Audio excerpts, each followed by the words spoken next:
probably know that in various forms of media, from comic books to graphic novels, to television, to movies, to various forms of the internet, we have our heroes and villains.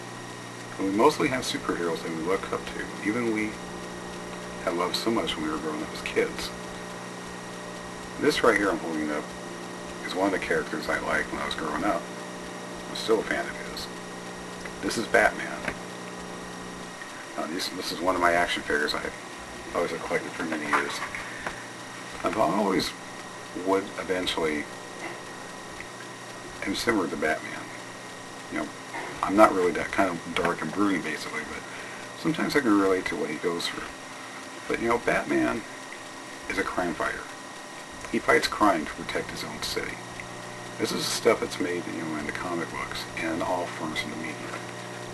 Now, I'm going to show you a picture of a costume, of a costume superhero who fights crime in his, in his home city, in his hometown of Seattle. And you see this picture right here? Okay, let me just get a closer. Okay. Now, the superhero I'm showing you here, he goes by the name of Phoenix Jones. That's his crime fighting name. He patrols the streets of his beloved hometown of Seattle. And he also belongs to a movement which involves 300 or 400 people nationwide who belong to the real-life superheroes. They're a movement that involves fantastically costume citizens patrolling to stop crime or doing some type of social work. Well, Phoenix Jones, he's been patrolling the streets of Seattle for some time. But it was just until last Sunday, well, it was last weekend that Phoenix Jones got arrested for assault. What did he do? I can tell you what he did. This was also in the news, basically. Phoenix Jones, as usual, he was out on patrol one morning. This was in the early morning hours on Sunday the 9th. It was around 2:30 a.m. He was around in a section of town to where he saw some people fight, getting in a fight. Well, he went up to break up the fight by pepper spraying some of the people.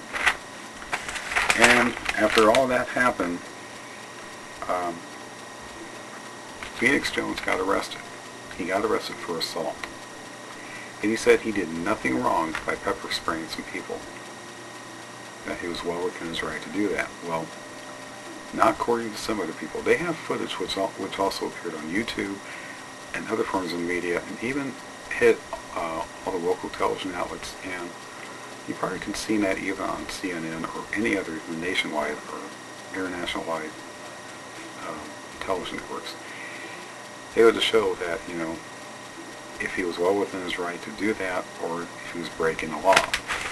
Well, to make a long story short, Phoenix Jones made his court appearance on Thursday to answer the charges. Well, he came into court, just wearing like a dress shirt underneath his costume, and he had his mask on. Well, the clerk had told him that he had to remove his mask while he was in court. But after, when his court appearance was over, he was free to go. He's still free on bail at this time. So anyway, Phoenix Jones came to talk with the media, the local media. And according to the local media, he went on to reveal himself after he took off his mask to give his real name. He revealed himself not only to his hometown or to the country or even the world, but even the world that he revealed himself as a man.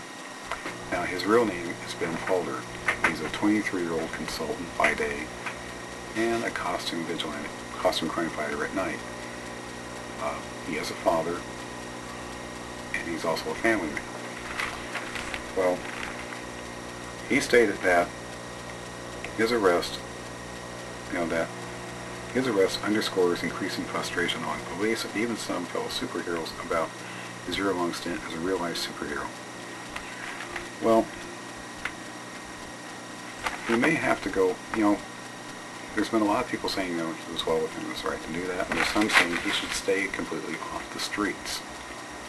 Now, I can only say one thing about this whole debacle about Phoenix Jones, and about the controversy going on right at this time about his arrest, and the people concerned about his activities, because he stated that he will continue his nocturnal activities.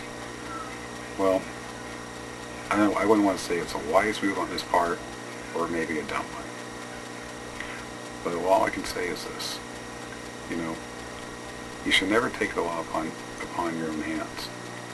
Plus, you shouldn't become a vigilante if you felt you've been fascinated to become a superhero like you see in the comic books or in the movies or on TV. In real life, nobody can take the law in their own hands, and nobody is above the law if they're a vigilante, if they become a real life vigilante.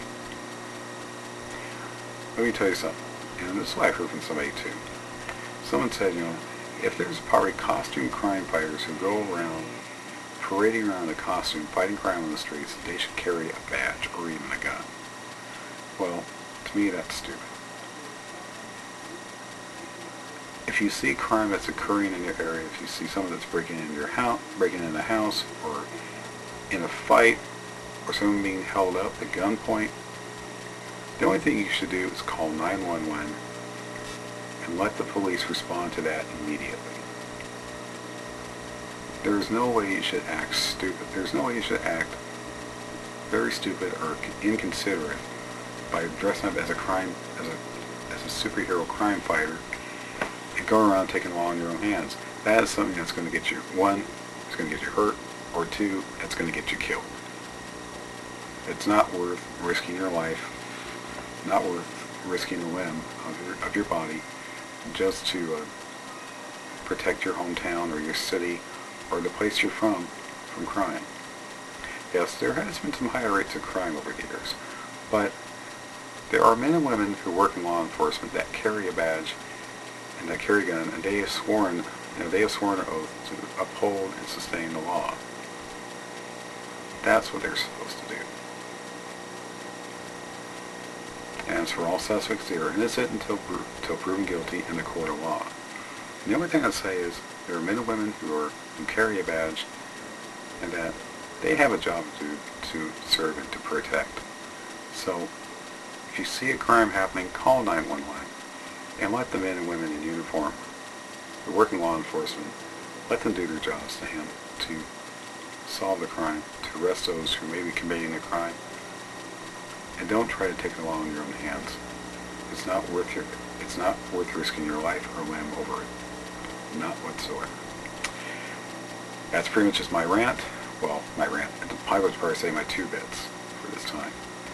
Well, just remember, we don't need a lot of people who pretend, to be like real life superheroes. If you want to be a hero, do the right thing. If you see a crime occurring, call 911. That way you can save someone else's life. Until then, you take care. Have a good night. It's Saturday in your world. You have a great day. Until then, we'll see you next time. Thanks for watching.